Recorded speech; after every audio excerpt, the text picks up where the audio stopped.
avez été conseiller de Myriam El Khomri pendant 10 mois. Vous avez travaillé avec elle pendant 10 mois. Vous avez démissionné il y a quelques jours.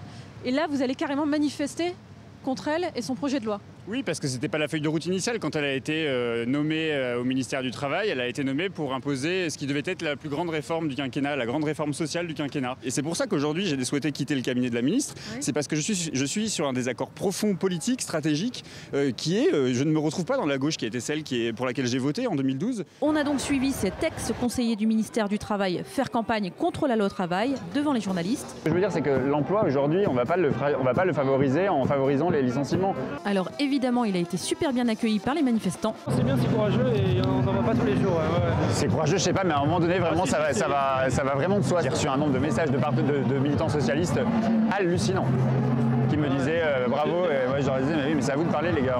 À fond contre la loi travail, par contre quand il s'agit de la ministre qui la porte... C'est elle qui m'a fait venir au cabinet quand elle était en charge de la politique de la ville.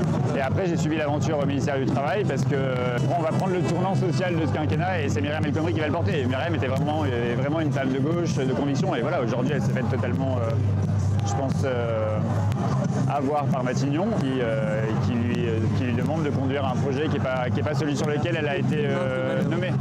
Non. Et pourquoi elle continue? Faut que j'ai le micro. Faut que je fasse gaffe parce que j'ai le micro. Mais... Ah c'est vrai? Ouais. Ah merde, mais en plus... Non, c'est pas grave, mais je te le dis parce que c'est pour ça que je maîtrise aussi un peu mon vocabulaire, parce que je voudrais pas... J'ai pas du tout envie d'être déloyal vis-à-vis de la ministre, tu vois. Ok, la ministre jugera alors si ça, c'est déloyal. C'est du jamais vu, un ex-conseiller ministériel qui défile en tête d'un cortège contre la réforme de la ministre qu'il conseillait il y a encore 10 jours. Juste derrière vous, il y a l'ancien conseiller de Myriam El Khomri. Il a très bien fait d'être là avec nous. C'est bien qu'ils se rendent compte qu'il faut descendre dans la rue pour être contre ce projet de loi. Bon, il défile les mains dans les poches, mais il défile quand même. Bon, contrairement à tout ce monde ici, vous êtes le seul à avoir le numéro, l'accès direct à Myriam El Khomri. Est-ce qu'aujourd'hui elle prendrait encore vos appels? Oh oui, je pense. Vous allez réessayer ce soir? Vous allez essayer de l'appeler? Je crains malheureusement que ça ne se joue pas à ce niveau-là. C'est là où il y a toute la difficulté de ce gouvernement. Je pense que la parole est totalement verrouillée par Matignon. Alors, en un mot, qu'est-ce que vous avez à dire à Manuel Valls? En un mot? Ouais. Parce que c'est lui qui décide, selon vous. Retrait.